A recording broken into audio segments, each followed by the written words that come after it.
Chers frères et sœurs, chers compatriotes et amis du Gabon, je suis heureux de vous retrouver aujourd'hui pour communiquer avec vous et vous exprimer ma conviction et mon opinion par rapport au contexte du moment. Le 12 avril, donc samedi, est censé se tenir l'élection présidentielle qui marque la fin de la transition. D'entrée, je vous dis que je ne suis pas pour la tenue de cette élection, je suis pour l'annulation de cette élection, je suis peut-être pour le report, au minimum le report de cette élection. Pour plusieurs raisons, je vais essayer de les évoquer. D'abord parce que l'élection a été précipitée, donc elle a été anticipée, et je l'ai toujours exprimé. Je l'ai exprimé sur plusieurs plateaux de télé auxquels j'ai pris part. Au-delà du fait que j'invoquais la nécessité de créer un rapport de force pour que une alternative politique puisse se créer, parce que vous connaissez mes convictions, vous savez que je crois que le salut de notre pays passe par la mise sur pied d'un gouvernement de patriotes à forte tonalité sociale, ou du moins à l'action à forte tonalité sociale. Mais j'ai toujours expliqué au préalable que j'étais pour le report de l'élection parce que les conditions n'étaient pas réunies. Mais il n'y a pas que cette raison. Il faut comprendre que les raisons politiques sont nombreuses. Les décisions qui font partie aujourd'hui, ou du moins la nouvelle architecture institutionnelle et politique du pays, n'est pas conforme aux recommandations réelles du dialogue. Je prends le cas des 7 ans de mandat du président de la République. Les Gabonais n'ont jamais demandé un septennat. Ils ont au contraire été attachés à ce qu'on revienne à la formule de 5 ans, qui a d'ailleurs été actée lors des derniers mois de la présidence du président Ali Bongo. Et c'était un vœu, puisque cette disposition est celle qui est conforme à notre constitution de 1991.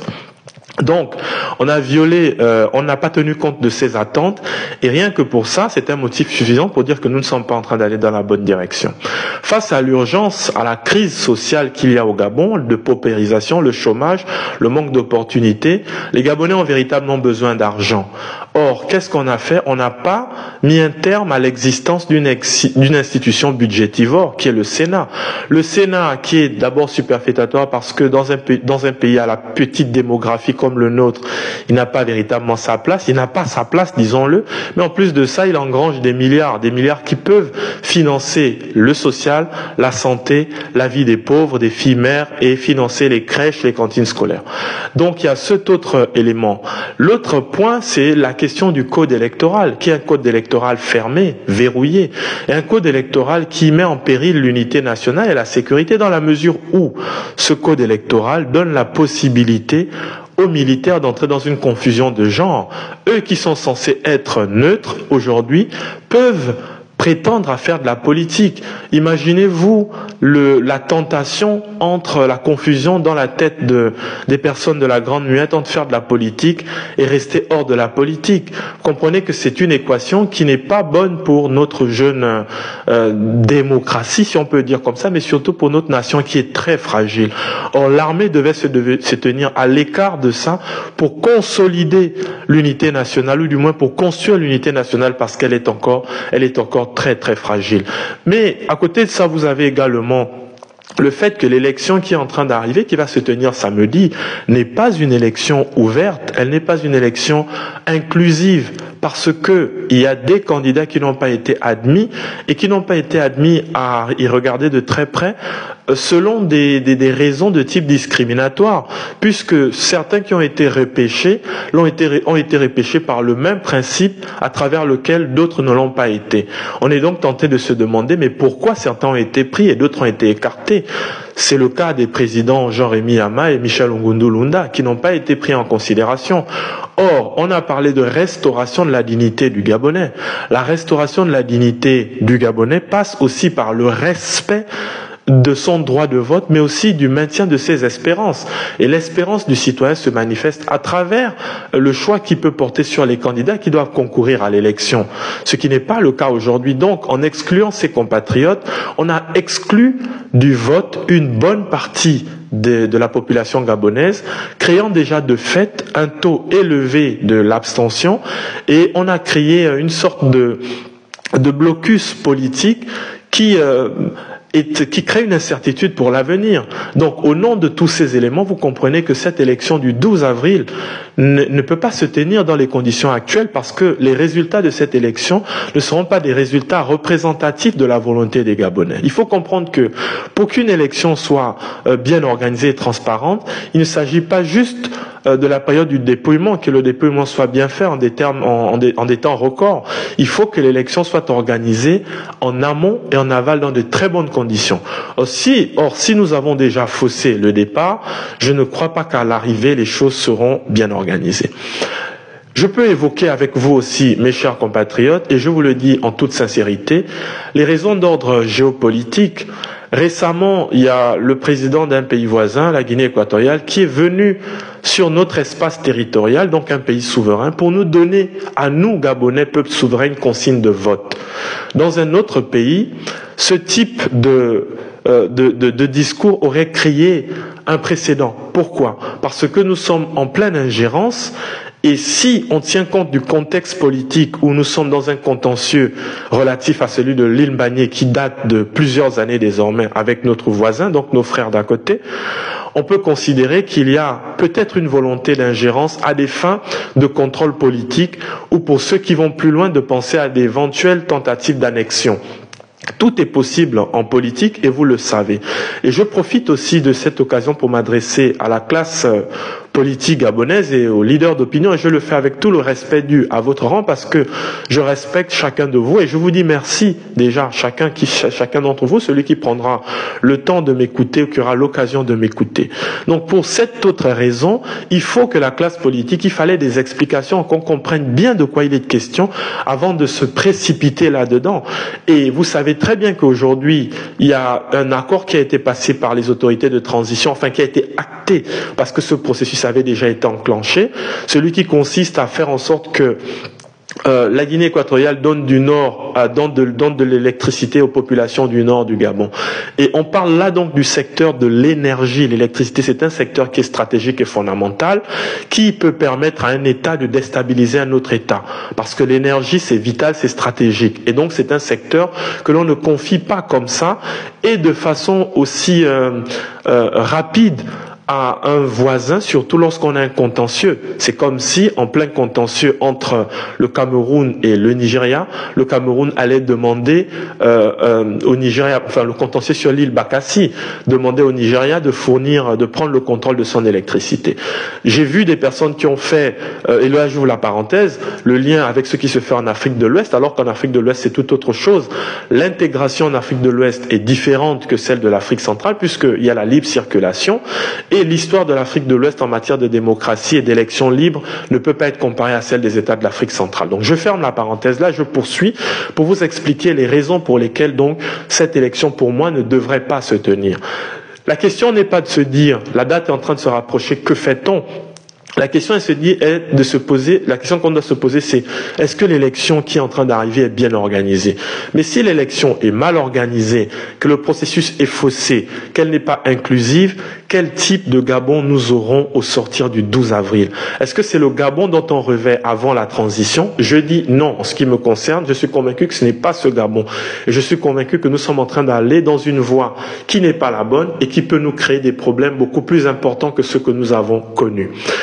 Et je crois aujourd'hui qu'il faut un ressaisissement de la part de la classe politique gabonaise.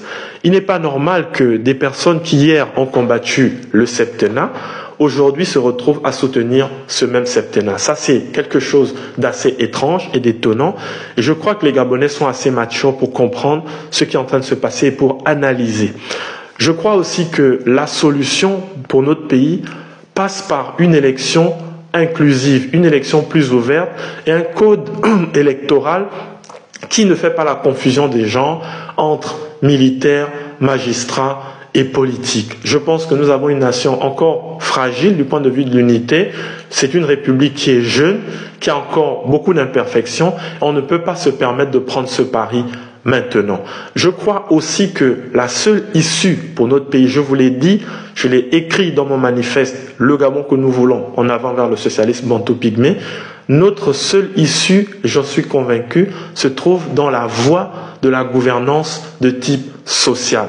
Comme je vous l'ai dit précédemment, comme je l'ai dit lors de mes interventions précédentes, à des chaînes de télévision, comme je l'ai proposé, cette allocation nationale de solidarité pour les Gabonais en situation de chômage ou en attente d'un emploi, une idée qui est reprise par beaucoup de personnes, et je crois que le bon sens étant la chose la mieux partagée, je ne peux pas prétendre avoir la paternité de cette proposition. Je crois que certainement beaucoup de Gabonais l'avaient, mais le contexte se prête aujourd'hui. J'ai proposé que l'allocation nationale de solidarité soit de 200 000 francs CFA minimum par mois pour les Gabonais. Nous avons les moyens.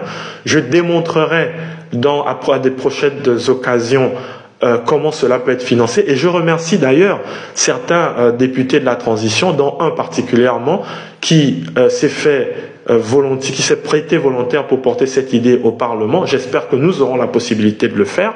Mais ce que je voulais vous dire aujourd'hui, urgence oblige, c'est la question de l'élection du 12 avril qui ne peut pas se tenir dans les conditions actuelles. Pour moi, cette condition, pour les raisons que je vous ai évoquées, doit être annulée parce que le contexte ne s'y prête pas et les conditions ne sont pas réunies. Maintenant, chers compatriotes, je crois qu'il y a certains qui considèrent le droit de vote comme étant un luxe. C'est vrai parce que pour obtenir le droit de vote, il y a eu des sacrifices, des manifestations, des gens sont morts et l'histoire des pays de l'humanité le prouve. Et donc, se lever pour aller voter, c'est un acte noble. Je ne peux donc pas déconseiller à ceux qui souhaiteraient le faire de le faire. Encore qu'ils peuvent voter blanc ou nul, chacun est libre de faire son choix. Ce que je dis simplement, c'est que, en ce qui me concerne, les conditions ne sont pas réunies et je crois que l'élection ne devrait pas se tenir. Il faut avoir le courage de dire que nous n'avons pas tenu les promesses et les attentes et ce qui est en train de se faire n'est pas conforme au format qu'on avait envisagé pour la transition. Et je ne suis pas sûr que l'après 12 avril nous amène dans un nouveau Gabon, ou du moins dans le Gabon que nous avons souhaité. Je tiens à conclure cette adresse à vous, mes chers compatriotes, en m'adressant aux Gabonais qui sont particulièrement au sein de la diaspora. Je vais vous poser une question, chers compatriotes. Que vous soyez dans la diaspora en Afrique, en Asie, en Amérique, en Europe, en Océanie, que vous vous trouviez au Ghana, au Sénégal, en Italie, en France, aux États-Unis, au Canada, en Russie, j'ai envie de vous demander, est-ce que vous êtes vraiment convaincus de la direction que nous sommes en train de prendre? Est-ce que vous êtes convaincus que nous avons pris le bon chemin? Est-ce que vous avez le sentiment que vos conditions sont en train de s'améliorer? Ce que je vois, ce que je constate, c'est que les jeunes Gabonais peinent toujours à recevoir leur bourse. Aujourd'hui, dans plusieurs pays, il y en a qui font 6 mois sans bourse d'études, d'autres sont aujourd'hui à 3 mois, certains ont même décroché, certains ont raté leur année simplement parce qu'ils n'ont pas pu obtenir des bourses, alors que ce sont des situations qui ne pouvaient pas se présenter en période de transition, là où on a décidé de maintenir le Sénat, qui n'est pas une institution importante, déterminante et contraignante pour le fonctionnement de notre pays. Et donc vous comprenez que si les choix politiques n'ont pas été faits de manière cruciale, vous comprenez que la direction n'a pas été la bonne. Et c'est pour ça que je m'adresse à vous, mes chers compatriotes de la diaspora, pour vous dire que, et avec tout le respect que j'ai pour vous dire qu'il faut qu'on fasse preuve de sincérité. Je ne prétends pas que les gens ne le soient pas. Je dis simplement que, en ce qui me concerne par exemple, je peux jouer avec ma vie, je peux jouer avec mes amitiés, avec ma vie sentimentale, peut-être avec ma santé, mais je ne peux pas jouer avec mon pays, parce que c'est ça qui me restera lorsque j'aurai tout perdu, si je perds tout. C'est pour cette raison que je prends toujours le temps de m'adresser à vous. Et depuis le début de la transition, j'ai essayé d'être cohérent, de rester cohérent avec vous et de vous dire la vérité, de parler un langage de vérité avec vous.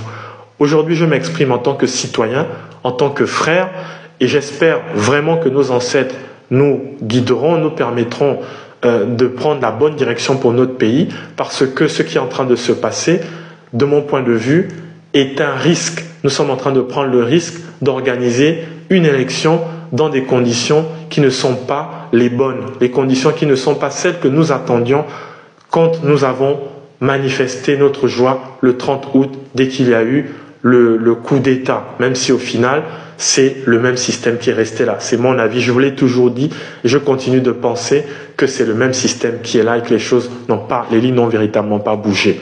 C'est donc ce que j'avais à vous dire, chers frères de la diaspora, chers compatriotes gabonais. La situation de notre pays reste préoccupante. Au sein de la diaspora, les gens sont aussi en difficulté. Il y a beaucoup de Gabonais qui vivent des difficultés. Il y a des gens qui sont misérabilisés. Il y a des gens qui se sont retrouvés dans des situations qui frisent la clochardisation. Plusieurs personnes n'ont même pas accès à un toit décent. Et c'est dommage de voir, par exemple, que pendant la campagne électorale, il y a des gadgets, etc. qui sont distribués là où d'autres meurent véritablement de faim. Il y a des Gabonais qui sont dans des pays étrangers et qui risquent l'expulsion. Il y a des personnes qui sont abandonnées et livrées à elles-mêmes. C'est pour ça que j'insiste sur la nécessité d'une gouvernance à forte tonalité sociale et j'invite la classe politique à réfléchir sur ça. J'invite également la classe politique et ceux qui réfléchissent sur le Gabon à considérer que si nous créons l'allocation nationale de solidarité, donc ce revenu pour les Gabonais en difficulté, le revenu doit être aussi disponible pour les Gabonais qui se trouvent dans l'Interland ou sur la terre-mère, donc au Gabon, que pour les Gabonais de la diaspora. J'insiste sur ça et je l'ai dit, que le Gabonais doit se sentir en sécurité partout où il se trouve. Si la Constitution reconnaît que l'État doit protéger également les Gabonais qui sont en dehors du territoire national, l'État a aussi la possibilité d'appliquer les mêmes politiques sociales vis-à-vis des Gabonais qui sont à l'étranger. C'est une exception qu'on peut faire pour notre pays parce que les moyens nous le permettent et nous avons suffisamment d'intelligence. C'est pour ça que je dis que le 12, il ne peut y avoir d'élection parce qu'il faut une élection où les vrais programmes de société se confrontent parce qu'il y a eu un travail en amont et en aval. Il faut une élection qui soit inclusive, qui permette à tout le monde, à toutes les personnes qui remplissent les conditions de pouvoir candidater.